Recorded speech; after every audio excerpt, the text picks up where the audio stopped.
지난 2003년 2월 발생한 사스 바이러스는 9개월간 5,327명이 감염됐습니다. 지난달 30일 시작된 우한 폐렴은 한 달 만에 확진자 5,974명을 넘어섰습니다. 사스 확산 속도의 5배가 넘는 것입니다. 신종 코로나 바이러스의 원인은 아직 정확히 밝혀지지 않은 상태이며 유력한 원인 중 하나로 우한 수산물 시장에서 거래된 박쥐가 지목되고 있습니다. 중국 사람들은 채걸상 빼고 다 먹는다는 말이 있다지만 먹을 것이 많아진 지금까지 박쥐를 먹는 이유가 무엇인지 궁금합니다. 박쥐의 중국 발음이 한자 복자와 비슷해 먹는다는 설이 있지만 현지인들은 다르게 말합니다. 이혜원 고려대 중국학 교수는 중국에서는 박쥐를 도광이라 부를 정도로 면역력이 강하다고 여겨지고 있어 박쥐를 먹으면 사람도 병에 걸리지 않는다고 생각한다며 또 새끼를 많이 낳아서 사람도 자식을 많이 낳을 수 있게 된다고 믿는다고 말했습니다. 이 밖에도 중국인들이 박쥐를 먹는 이유에는 고대 때부터 약으로 쓰였다는 문헌 기록이 있고 박쥐를 먹으면 신선이 된다는 민간 신앙도 한몫하고 있습니다. 사실 박쥐를 포함해 중국에서 야생동물을 사고 파는 건 불법입니다. 그러나 박쥐는 중국 전역에서 암암리에 거래됩니다. 우한에서 태어나 27년 거주한 중국인은 마약처럼 몰래 사고 판다. 처음 우한 수산물 시장에 가면 박쥐를 보여주지 않지만 자주 가면 꺼내준다고 말합니다. 또한 자기 재력을 과시하는 수단으로 박쥐 고기를 먹기도 한다며 야생동물을 사서 먹는 사진이 종종 위챗에 올라온다고 말했습니다. 지난 28일엔 중국 인기 블로거가 3년 전 올린 박쥐 먹방이 회자되며 인터넷상에서 문매를 맞기도 했습니다.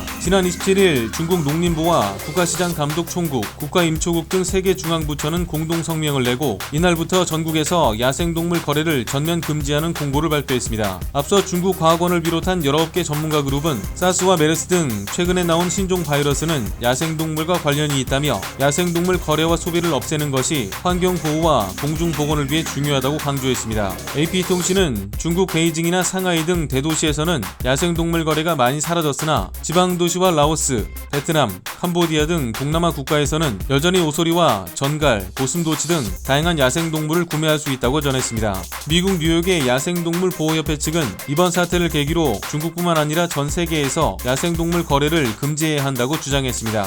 이상 광화문 비즈통신이었습니다.